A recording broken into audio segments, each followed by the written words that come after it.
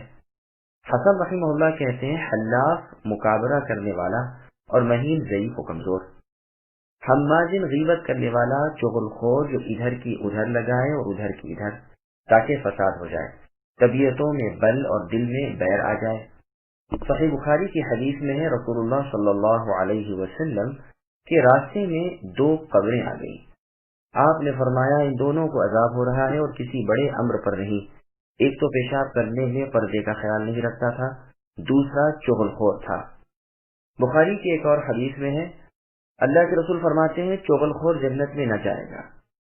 صحیح مسلم کی روایت میں ہے کہ حذیفہ رضی اللہ عنہ نے یہ حدیث اس وقت سنائی تھی جب آپ سے کہا گیا کہ یہ شخص خفیہ پولیس کا آدمی ہے یعنی جاسوس ہے۔ مسند احمد کی حدیث میں ہے کہ رسول اللہ صلی اللہ علیہ وسلم نے فرمایا کیا میں تمہیں نہ بتاؤں کہ تم میں سب سے بھلا شخص کون ہے؟ لوگوں نے کہا ضرور ارشاد فرمائیے۔ فرمایا وہ کہ جب انہیں دیکھا جائے اللہ تعالیٰ یاد آ جائیں، اور سن لو سب سے بدتر شخص وہ ہے جو چغل خور ہو، دوستوں میں فساد ڈلوانے والا ہو، پاک صاف لوگوں کو تہمت لگانے والا ہو۔ ترمذی میں بھی یہ روایت ہے۔ پھر ان بد لوگوں کے اور ناپاک خصائل بیان ہو رہے ہیں کہ بھلائیوں سے باز رہنے والا اور باز رکھنے والا ہے، حلال چیزوں اور حلال کاموں سے ہٹ کر حرام خوری اور حرام کاری میں پڑتا ہے، گنہگار، بد کردار، محرمات کو استعمال کرنے والا، بدخو، بدگو، جمع کرنے والا اور نہ دینے والا ہے۔ مسند احمد کی حدیث میں ہے کہ رسول اللہ نے فرمایا، جنتی لوگ گرے پڑے عاجز و ضعیف ہیں جو اللہ تعالیٰ کے ہاں اس بلند مرتبے پر ہیں کہ اگر وہ قسم کھا بیٹھیں تو اللہ تعالیٰ پوری کر دے، اور جہنمی لوگ سرکش، متکبر اور خود بین ہوتے ہیں۔ مسند احمد کی ایک روایت میں ہے رسول اللہ نے فرمایا کہ جمع کرنے والے اور نہ دینے والے، بدگو اور سخت خلق یعنی برے اخلاق والے۔ ذلیل کا مفہوم، ذلیل سے مراد بدنام ہے جو برائی میں مشہور ہو۔ لغت عربی میں ذلیم اسے کہتے ہیں جو کسی قوم میں سمجھا جاتا ہو لیکن دراصل اس کا نہ ہو۔ عرب شاعروں نے اسے اسی معنی میں باندھا ہے، یعنی جس کا نسب صحیح نہ ہو۔ کہا گیا ہے کہ مراد اس سے اخنس ابن شریق ثقفی ہے جو بنو زہرہ کا حلیف تھا، اور بعض کہتے ہیں یہ اسود ابن عبد یقود ظہری ہے۔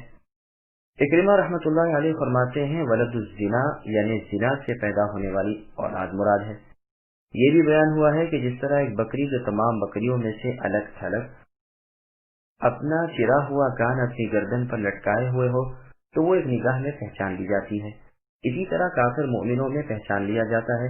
اسی طرح کے اور بھی بہت سے اقوال ہیں، لیکن خلاصہ سب کا صرف اسی قدر ہے کہ ظلیم وہ شخص ہے جو برائی سے مشہور ہو، اور عموماً ایسے لوگ ادھر ادھر سے ملے ہوئے ہوتے ہیں جن کے صحیح نسب کا اور حقیقی باپ کا پتہ نہیں ہوتا۔ ایسوں پر شیطان کا غلبہ بہت زیادہ رہا کرتا ہے۔ مسند احمد کی روایت میں ہے کہ زنا کی اولاد 3 برے لوگوں کی برائی کا مجموعہ ہے اگر وہ بھی اپنے ماں باپ کے سے کام کریں۔ پھر آگے اللہ نے فرمایا، اس شخص کی شرارتوں کی وجہ یہ ہے کہ یہ مالدار اور بیٹوں کا باپ بن گیا ہے۔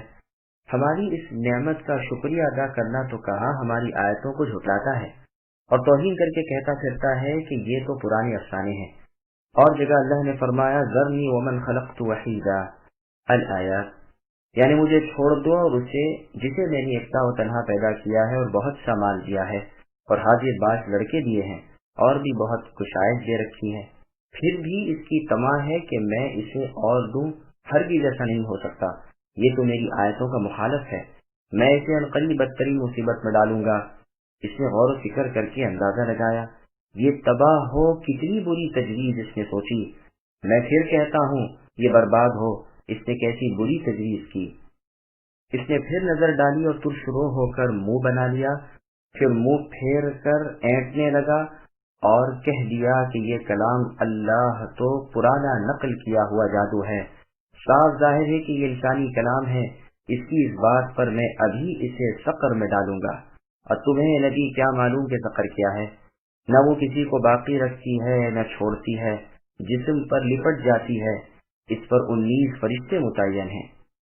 چنانچہ اسی طرح یہاں بھی فرمایا کہ اس کی ناک پر ہم داغ لگائیں گے، یعنی اسے ہم اس قدر رسوا کریں گے کہ اس کی برائی کسی پر پوشیدہ نہ رہے گی، ہر ایک اسے جان پہچان لے گا، جیسے نشاندار ناک والے کو ایک نگاہ میں ہزاروں آدمیوں میں لوگ پہچان لیتے ہیں، اور جو داغ چھپائے گا تو چھپ نہ سکے گا۔ یہ بھی کہا گیا ہے کہ بدر والے دن اس کی ناک پر تلوار لگے گی، اور یہ بھی کہا گیا ہے کہ قیامت والے دن جہنم کی مہر لگے گی، یعنی منہ کالا کر دیا جائے گا، تو ناک سے مراد پورا چہرہ ہوا، واللہ اعلم۔ امام ابو جعفر ابن جریر الطبری رحمۃ اللہ علیہ نے تمام اقوال کو نقل کر کے فرمایا ہے کہ ان سب میں تطبیق اس طرح ہو جاتی ہے کہ یہ تمام امور اس میں ہو جائیں گے، یہ بھی ہوگا اور وہ بھی ہوگا، دنیا میں بھی رسوا ہوگا، سچ مچ ناک پر نشان لگے گا، آخرت میں بھی نشاندار مجرم بنے گا۔ پھر واقعی یہ ہے بھی بہت درست۔ إنا بلوناهم كما بلونا أصحاب الجنة إذ أقسموا ليصرمنها مصبحين ولا يستثنون فطاف عليها طائف من ربك وهم نائمون فأصبحت كالصريم فتنادوا مصبحين أن اغدوا على حرثكم إن كنتم صارمين فانطلقوا وهم يتخافتون ألا يدخلنها اليوم عليكم مسكين وغدوا على حرد قادرين فلما رأوها قالوا إنا لضالون بل نحن محرومون قال أوسطهم ألم أقل لكم لولا تسبحون قالوا سبحان ربنا إنا كنا ظالمين فأقبل بعضهم على بعض يتلاومون قالوا يا ويلنا إنا كنا طاغين عسى ربنا أن يبدلنا خيرا منها إنا إلى ربنا راغبون كذلك العذاب ولعذاب الآخرة أكبر لو كانوا يعلمون. بے شک ہم نے انہیں اسی طرح آزما لیا جس طرح ہم نے باغ والوں کو آزمایا تھا، جبکہ انہوں نے قسمیں کھائیں کہ صبح ہوتے ہی اس باغ کے پھل اتار لیں گے، اور انشاءاللہ تعالی نہ کہا۔ پس اس پر آپ کے رب کی جانب سے ایک بلا چوطرف گھوم گئی اور یہ سو ہی رہے تھے۔ پس وہ باغ ایسا ہو گیا جیسے کٹی ہوئی کھیتی۔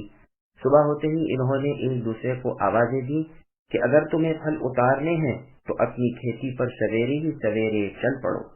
پھر یہ سب چپکے چپکے یہ باتیں کرتے ہوئے چلے کہ آج کے دن کوئی مسکین تمہارے پاس نہ آئے، اور لپکے ہوئے صبح صبح پہنچ گئے، سمجھ رہے تھے کہ ہم قابو پا گئے۔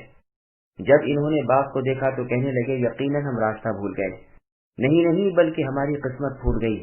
ان سب میں جو بہتر تھا اس نے کہا کہ میں تم سے نہ کہتا تھا کہ تم اللہ تعالیٰ کی پاکیزگی کیوں نہیں بیان کرتے؟ تو سب کہنے لگے ہمارے رب پاک ہیں، بے شک ہم ہی ظالم تھے۔ پھر وہ ایک دوسرے کی طرف رخ کر کے آپس میں ملامت کرنے لگے، کہنے لگے ہائے افسوس، یقیناً ہم سرکش تھے۔ کیا عجب ہے کہ ہمارے رب ہمیں اس سے بہتر بدلہ دے دیں، ہم تو اپنے رب سے ہی آرزو رکھتے ہیں۔ یوں ہی آتی ہے آفت، اور آخرت کی آفت بہت بڑی ہے، کاش انہیں سمجھ ہوتی۔ سامعین، اب ان آیتوں کی تفصیل سماعت کیجیے۔ باغ والوں کا تفصیلی واقعہ۔ یہاں ان کافروں کی جو رسول اللہ صلی اللہ علیہ وسلم کی نبوت کو جھٹلا رہے تھے، مثال بیان ہو رہی ہے کہ جس طرح یہ باغ والے تھے کہ اللہ تعالیٰ کی نعمت کی ناشکری کی اور اللہ تعالیٰ کے عذابوں میں اپنے آپ کو ڈال دیا، یہی حالت ان کافروں کی ہے کہ اللہ تعالیٰ کی نعمت یعنی رسول صلی اللہ علیہ وسلم کی پیغمبری کی ناشکری یعنی انکار نے انہیں بھی اللہ تعالیٰ کی ناراضگی کا مستحق کر دیا ہے۔ تو فرمایا ہے کہ ہم نے انہیں بھی آزما لیا جس طرح ہم نے باغ والوں کو آزمایا تھا۔ جس باغ میں طرح طرح کے پھل میوے وغیرہ تھے، ان لوگوں نے آپس میں قسمیں کھائیں کہ صبح سے پہلے رات کے وقت پھل اتار لیں گے تاکہ فقیروں، مسکینوں اور سائلوں یعنی مانگنے والوں کو پتہ نہ چلے جو وہ آ کھڑے ہوں اور ہمیں ان کو بھی دینا پڑے، بلکہ تمام پھل اور میوے خود ہی لے آئیں گے۔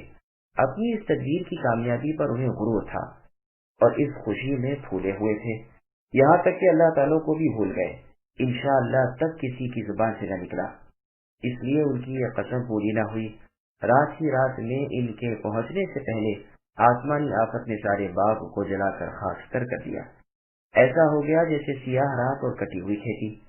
صبح کے وقت یہ آپس میں ایک دوسرے کو تانے دینے لگے کہ اگر پھل اتارنے کا ارادہ ہے تو اب دیر نہ لگاؤ، سویرے ہی چل پڑو۔ عبداللہ بن عباس رضی اللہ عنہما فرماتے ہیں کہ یہ باغ انگور کا تھا۔ اب یہ چپکے چپکے باتیں کرتے ہوئے چلے تاکہ کوئی سن نہ لے اور غریب غربا کو پتہ نہ لگ جائے، کیونکہ ان کی سرگوشیاں اس اللہ تعالیٰ سے تو پوشیدہ نہیں رہ سکتی تھیں جو دلی ارادوں سے بھی پوری طرح واقف رہتے ہیں۔ وہ بیان فرماتے ہیں کہ ان کی وہ خفیہ باتیں یہ تھیں کہ دیکھو ہوشیار رہو، کوئی مسکین بھنک پا کر کہیں آج نہ آ جائے، ہرگز کسی فقیر کو باغ میں گھسنے ہی نہ دینا۔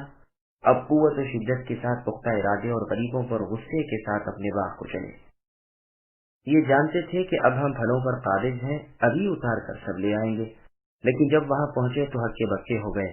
دیکھتے ہیں کہ لہلہاتا ہوا ہرا بھرا باغ، میووں سے لدے ہوئے درخت اور پکے ہوئے پھل سب غارت اور برباد ہو چکے ہیں۔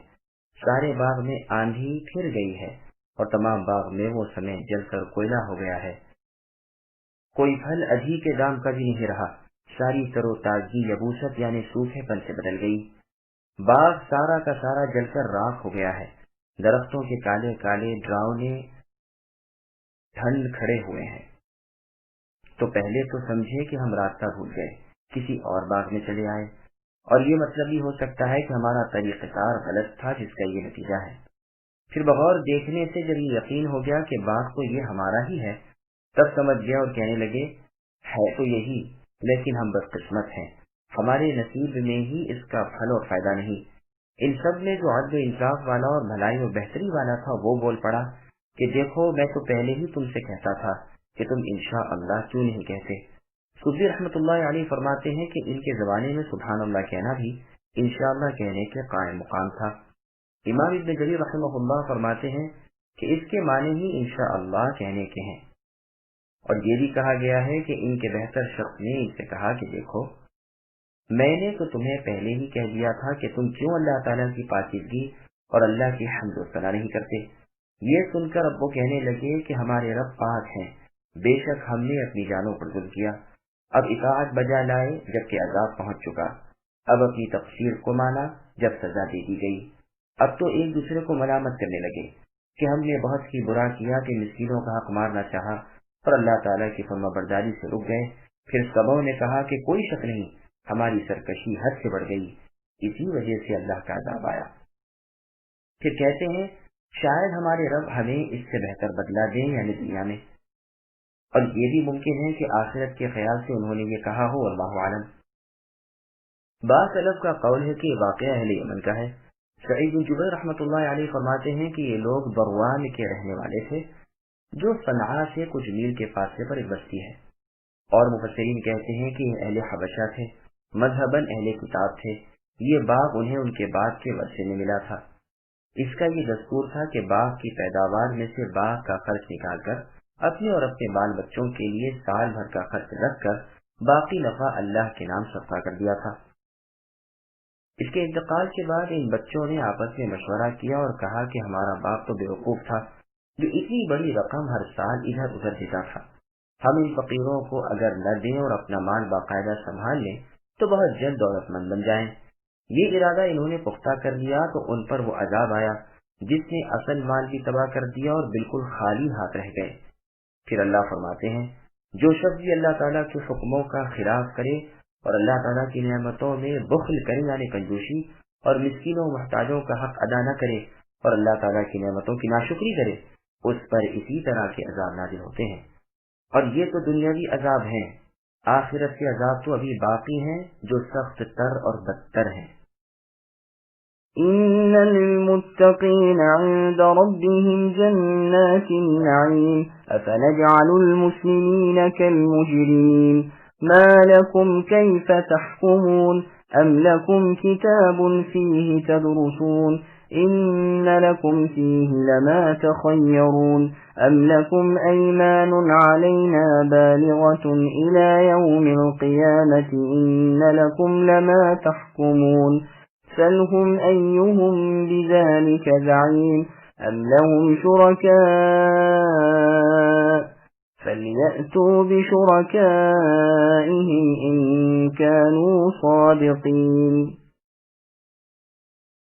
پرہیزگاروں کے لیے ان کے رب کے پاس نعمتوں والی جنتیں ہیں، کیا ہم مسلمانوں کو مثل گنہگاروں کے کر دیں گے؟ تمہیں ہو کیا گیا ہے، کیسے فیصلے کر رہے ہو؟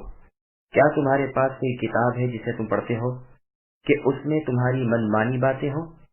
تم سے ہم نے کوئی ایسی قسمیں کھائی ہیں جو قیامت تک باقی رہیں کہ تمہارے لیے وہ سب ہے جو تم اپنی طرف سے مقرر کر لو؟ ان سے اے نبی پوچھئے کہ ان میں سے کون اس بات کا ذمہ دار اور دعوے دار ہے؟ کیا ان کے کوئی شریک ہیں؟ تو چاہیے کہ اپنے اپنے شریکوں کو لے آئیں اگر یہ سچے ہیں۔ سامعین، اب ان آیتوں کی تفسیر سماعت کیجیے۔ نیک اور گنہگار برابر نہ ہوں گے۔ گزشتہ آیتوں میں چونکہ دنیاوی جنت والوں کا حال بیان ہوا تھا اور اللہ تعالیٰ کی نافرمانی اور اللہ کے حکم کا خلاف کرنے سے ان پر جو بلا اور آفت آئی اس کا ذکر ہوا تھا، اس لیے اب ان متقی پرہیزگار لوگوں کا حال ذکر کیا گیا جنہیں آخرت میں جنتیں ملیں گی جن کی نعمتیں نہ فنا ہوں گی نہ گھٹیں گی، نہ ختم ہوں گی، نہ سڑیں گی نہ گلیں گی۔ پھر اللہ فرماتے ہیں، کیا ہو سکتا ہے کہ مسلمان اور گنہگار جزا میں یکساں ہو جائیں؟ قسم ہے زمین و آسمان کے رب کی کہ یہ نہیں ہو سکتا۔ کیا ہو گیا ہے، تم کس طرح یہ چاہتے ہو؟ کیا تمہارے ہاتھوں میں اللہ تعالیٰ کی طرف سے اتری ہوئی کوئی ایسی کتاب ہے، خود تمہیں بھی محفوظ ہو اور اگلوں کے ہاتھوں تم پچھلوں تک پہنچی ہو، اور اس میں وہی ہو جو تمہاری چاہت ہے اور جو تم کہہ رہے ہو؟ یا ہمارا کوئی مضبوط وعدہ اور عہد تم سے ہے کہ تم جو کچھ کہہ رہے ہو وہی ہوگا، اور تمہاری یہ بے جا اور غلط خواہشیں پوری ہو کر رہیں گی؟ ان سے ذرا اے نبی پوچھئے تو صحیح کہ اس بات کا کون ضامن ہے اور کس کے ذمے یہ کفالت ہے؟ نہ صحیح تمہارے جو جھوٹے معبود ہیں انہی کو اپنی سچائی کے ثبوت میں پیش کرو۔ يوم يكشف عن ساق ويدعون إلى السجود فلا يستطيعون خاشعة أبصارهم ترهقهم ذلة وقد كانوا يدعون إلى السجود وهم سالمون فذرني ومن يكذب بهذا الحديث سنستدرجهم من حيث لا يعلمون وأملي لهم إن كيدي متين أم تسألهم أجرا فهم من مغرم مثقلون أم عندهم الغيب فهم يكتبون۔ جس دن پنڈلی کھول دی جائے گی اور وہ سجدے کے لیے بلائے جائیں گے تو سجدہ نہ کر سکیں گے، نگاہیں نیچی ہوں گی اور ان پر ذلت و خواری چھا رہی ہوگی، حالانکہ یہ سجدے کے لیے اس وقت بھی بلائے جاتے تھے جبکہ صحیح سالم تھے۔ مجھے اور اس کلام کے جھٹلانے والے کو چھوڑ دیجئے، ہم انہیں اس طرح آہستہ آہستہ کھینچیں گے کہ انہیں معلوم بھی نہ ہوگا، اور میں انہیں ڈھیل دوں گا، میری تدبیر بڑی مضبوط ہے۔ کیا تم اے نبی ان سے کوئی اجرت چاہتے ہو جس کے تاوان سے یہ دبے جاتے ہوں، یا کیا ان کے پاس علم غیب ہے جسے وہ لکھتے ہوں؟ سامعین، اب ان آیتوں کی تفسیر سماعت کیجیے۔ مجرم روز قیامت سجدہ نہ کر پائے گا۔ گزشتہ آیتوں میں بیان ہوا تھا کہ پرہیزگار لوگوں کے لیے نعمتوں والی جنتیں ہیں، اس لیے یہاں بیان ہو رہا ہے کہ یہ نعمتیں انہیں کب ملیں گی۔ تو فرمایا کہ اس دن جس دن پنڈلی کھول دی جائے گی، یعنی قیامت کے دن، جو دن بڑی ہولناکیوں والا، زلزلوں والا، امتحان والا اور آزمائش والا اور بڑے بڑے اہم امور کے ظاہر ہونے کا دن ہوگا۔ صحیح بخاری میں ہے، اس جگہ ابو سعید خدری رضی اللہ عنہ کی یہ حدیث ہے کہ میں نے رسول اللہ صلی اللہ علیہ وسلم سے سنا، فرماتے تھے کہ ہمارے رب اپنی پنڈلی کھول دیں گے، پس ہر مؤمن مرد اور ہر مؤمن عورت سجدے میں گر پڑے گی۔ ہاں، دنیا میں جو لوگ دکھانے سنانے کے لیے سجدہ کرتے تھے وہ بھی سجدہ کرنا چاہیں گے، لیکن ان کی کمر تختے کی طرح ہو جائے گی، ہمیں سجدہ نہ کر سکیں گے۔ یہ حدیث بخاری و مسلم دونوں میں ہے، اور دوسری کتابوں میں بھی ہے جو کئی سندوں سے الفاظ کے ہیر پھیر کے ساتھ مروی ہے، اور یہ حدیث مطول ہے، یعنی بہت لمبی اور مشہور ہے۔ سرکش نظریں نہ اٹھا سکیں گے۔ پھر آگے اللہ نے فرمایا، آج کے دن ان لوگوں کی آنکھیں اوپر کو نہ اٹھیں گی اور ذلیل و پست ہو جائیں گے، کیونکہ دنیا میں بڑے سرکش اور کبر و غرور والے تھے۔ صحت اور سلامتی کی حالت میں دنیا میں جب انہیں سجدے کے لیے بلایا جاتا تھا تو رک جاتے تھے، جس کی سزا یہ ملی کہ آج سجدہ کرنا چاہتے ہیں لیکن نہیں کر سکتے، پہلے کر سکتے تھے مگر نہیں کرتے تھے۔ اللہ تعالیٰ کی تجلی یعنی پنڈلی کو دیکھ کر مومن سب سجدے میں گر پڑیں گے، لیکن کافر و منافق سجدہ نہ کر سکیں گے، کمر تختہ ہو جائے گی، جھکے گی نہیں، بلکہ پیٹ کے بل چک گر پڑیں گے۔ یہاں بھی ان کی حالت مومنوں کے خلاف تھی، وہاں بھی خلاف ہی رہے گی۔ پھر فرمایا، مجھے اور میری اس حدیث یعنی قرآن کے جھٹلانے والوں کو تو اے نبی چھوڑو، اس میں بڑی وعید ہے اور سخت ڈانٹ ہے کہ تو ٹھہر جا، میں آگ ان سے نمٹ لوں گا۔ اے نبی دیکھو تو صحیح کہ کس طرح بتدریج میں انہیں پکڑتا ہوں، یہ اپنی سرکشی اور غرور میں بڑھتے جائیں گے، میری ڈھیل کے راز کو نہ سمجھیں گے، اور پھر ایک دم یہ پاپ کا گڑھا پھوٹے گا اور میں اچانک انہیں پکڑ لوں گا، میں انہیں بڑھاتا رہوں گا، یہ بدمست ہوتے چلے جائیں گے، وہ اسے کرامت سمجھیں گے، حالانکہ ہوگی وہ اہانت۔ جیسے اور جگہ اللہ نے فرمایا، اَيَحْسَبُونَ أَنَّمَا نُمِدُّهُمْ إِلَى آخِرِ الْآيَةِ، یعنی کیا یہ کافر، ان کا گمان ہے کہ مال و اولاد کا بڑھنا ان کے لیے ہماری جانب سے کسی بھلائی کی بنا پر ہے؟ نہیں، بلکہ یہ بے شعور ہیں۔ ایک اور جگہ اللہ نے فرمایا، فلما نسوا ما ذكروا به الى آخر الآیہ، یعنی جب یہ ہمارے واز و پند کو بھلا چکے تو ہم نے ان پر تمام چیزوں کے دروازے کھول دیے، یہاں تک کہ انہیں جو دیا گیا تھا اس پر اترانے لگے تو ہم نے انہیں ناگہانی پکڑ لیا اور ان کی امیدیں منقطع ہو گئیں۔ یہاں بھی ارشاد ہوتا ہے کہ میں انہیں ڈھیل دوں گا، بڑھاؤں گا اور اونچا کروں گا، یہ میرا داؤ ہے اور میری تدبیر میرے مخالفوں اور میرے نافرمانوں کے ساتھ بڑی ہے۔ بخاری اور مسلم میں ہے کہ رسول اللہ صلی اللہ علیہ وسلم نے فرمایا، اللہ تعالیٰ ظالم کو مہلت دیتے ہیں، پھر جب پکڑتے ہیں تو چھوڑتے نہیں۔ پھر آپ نے یہ آیت پڑھی، وَكَذَلِكَ أَخْذُ رَبِّكَ إِذَا أَخَذَ الْقُرَى وَهِيَ ظَالِمَةٌ إِنَّ أَخْذَهُ أَلِيمٌ شَدِيدٌ، یعنی اسی طرح ہے آپ کے رب کی پکڑ اے نبی، جب وہ پکڑتے ہیں تو بڑی دردناک اور بہت سخت ہوتی ہے۔ پھر فرمایا کہ اے نبی تم ان سے اجرت اور بدلہ تو مانگتے ہی نہیں، جو ان پر بھاری پڑتا ہو اور جس کے تاوان سے یہ جھکے جاتے ہوں، یعنی بوجھ سے، نہ ان کے پاس کوئی علم غیب ہے جسے لکھ رہے ہوں۔ ان دونوں جملوں کی تفصیل سورہ والطور میں گزر چکی ہے۔ خلاصہ مطلب یہ ہے کہ اے نبی آپ انہیں اللہ عز و جل کی طرف بغیر اجرت اور بغیر مال طلبی کے اور بغیر بدلے کی چاہت کے بلا رہے ہیں، آپ کی غرض سوائے ثواب حاصل کرنے کے اور کوئی نہیں، تو اس پر بھی یہ لوگ صرف اپنی جہالت اور سرکشی کی وجہ سے آپ کو جھٹلا رہے ہیں۔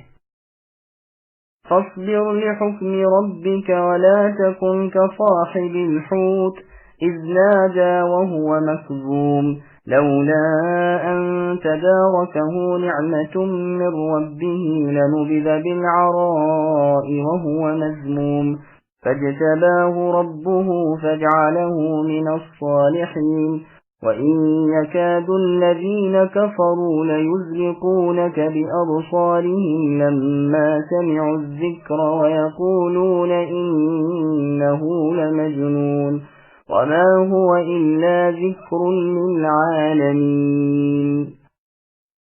بس اے نبی آپ اپنے رب کے حکم کا صبر سے انتظار کیجیے اور مچھلی والے کی طرح یعنی یونس علیہ السلام کی طرح نہ ہو جائیے جبکہ انہوں نے غمگینی کی حالت میں دعا کی۔ اگر انہیں ان کے رب کا احسان نہ پا لیتا تو یقیناً وہ برے حالوں میں بنجر زمین میں ڈال دیے جاتے۔ انہیں ان کے رب نے پھر نوازا اور انہیں نیک کاروں میں کر دیا۔ یقیناً ان منکروں کی چاہت ہے کہ اپنی تیز نگاہوں سے اے نبی تمہیں پھسلا دیں، یہ جب کبھی قرآن سنتے ہیں تو کہہ دیتے ہیں یہ تو ضرور دیوانہ ہے، در حقیقت یہ قرآن تو تمام جہان والوں کے لیے سراسر نصیحت ہی ہے۔ سامعین اب ان آیتوں کی تفصیل سماعت کیجیے۔ یونس علیہ السلام کا واقعہ۔ اللہ تعالیٰ فرماتے ہیں اے نبی اپنی قوم کی ایذا پر اور ان کے جھٹلانے پر صبر و سہار کرو، ان قریب اللہ تعالیٰ کا فیصلہ ہونے والا ہے، آخر کار آپ کا اور آپ کے ماتحتوں یعنی آپ کے تابع داروں صحابہ کرام رضی اللہ عنہم کا ہی غلبہ ہوگا، دنیا میں بھی اور آخرت میں بھی۔ دیکھو تو مچھلی والے نبی کی طرح نہ ہونا۔ اس سے مراد یونس ابن متہ علیہ السلام ہے۔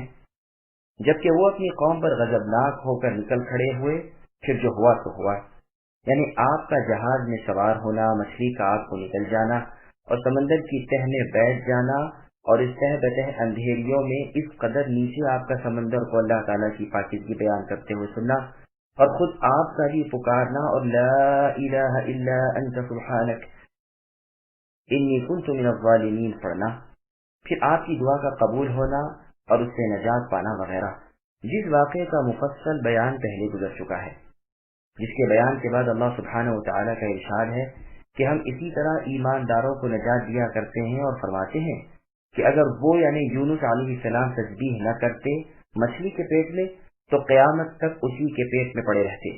یہاں بھی فرمان ہے کہ جب انہوں نے یعنی یونس نے غم اور دکھ کی حالت میں ہمیں پکارا، پہلے بیان ہو چکا ہے کہ یونس علیہ السلام کی زبان سے نکلتے ہی یہ کلمہ عرش پر پہنچا۔ فرشتوں نے کہا اللہ تعالیٰ اس کمزور اور غیر معروف شخص کی آواز تو ایسی معلوم ہوتی ہے جیسے پہلے کی سنی ہوئی ہو۔ اللہ تبارک و تعالیٰ نے فرمایا کیا تم نے اسے پہچانا نہیں؟ فرشتوں نے عرض کیا نہیں۔ اللہ تعالیٰ نے فرمایا یہ میرے بندے یونس علیہ السلام کی آواز ہے۔ فرشتوں نے کہا اے ہمارے رب پھر تو آپ کا یہ بندہ وہ ہے جس کے اعمال صالحہ ہر روز آسمانوں پر چڑھتے رہے، جس کی دعائیں ہر وقت قبولیت کا درجہ پاتی رہیں۔ اللہ تعالیٰ نے فرمایا سچ ہے، فرشتوں نے کہا پھر اے ارحم الراحمین ان کی آسانیوں کے وقت کے نیک اعمال کی بنا پر انہیں اس سختی سے نجات عطا فرمائیے۔ چنانچہ ارشاد باری ہوا کہ اے مچھلی تو انہیں اگل دے، اور مچھلی نے انہیں کنارے پر آ کر اگل دیا۔ یہاں بھی یہی بیان ہو رہا ہے کہ اللہ تعالیٰ نے انہیں پھر برگزیدہ بنا لیا اور نیکوکاروں میں کر دیا۔ مسند احمد میں ہے کہ رسول اللہ صلی اللہ علیہ وسلم فرماتے ہیں کہ کسی کو لائق نہیں کہ وہ اپنے آپ کو یونس ابن متہ علیہ السلام سے افضل بتائے۔ بخاری اور مسلم میں بھی یہ حدیث ہے، بس کچھ الفاظ کی ہیر پھیر ہے۔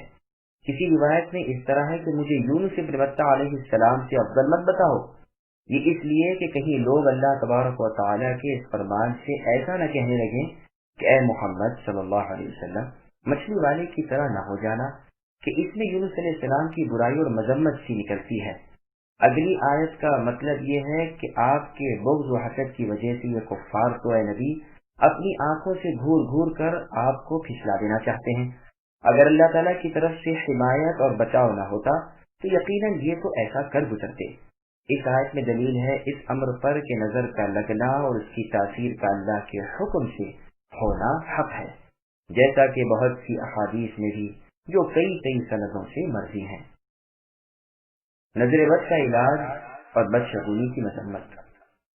مسند احمد میں ہے کہ الو اور نظر میں کچھ بھی حق نہیں، سب سے اچھا شگون فال ہے۔ یہ حدیث ترمذی میں بھی ہے اور امام ترمذی اسے غریب کہتے ہیں۔ ایک اور روایت میں ہے کہ کوئی ڈر خوف الو اور نظر میں نہیں، اور نیک فال سب سے زیادہ سچا فال ہے۔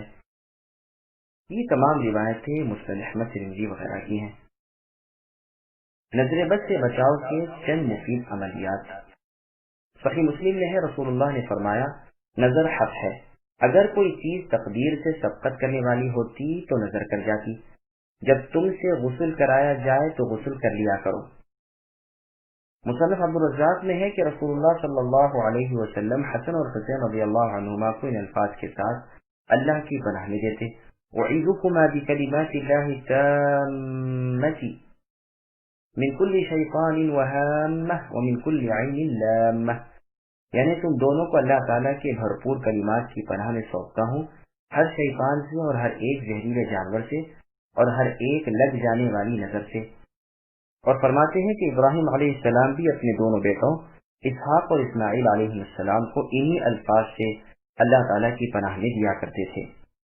یہ حدیث سنن میں اور بخاری میں بھی ہے۔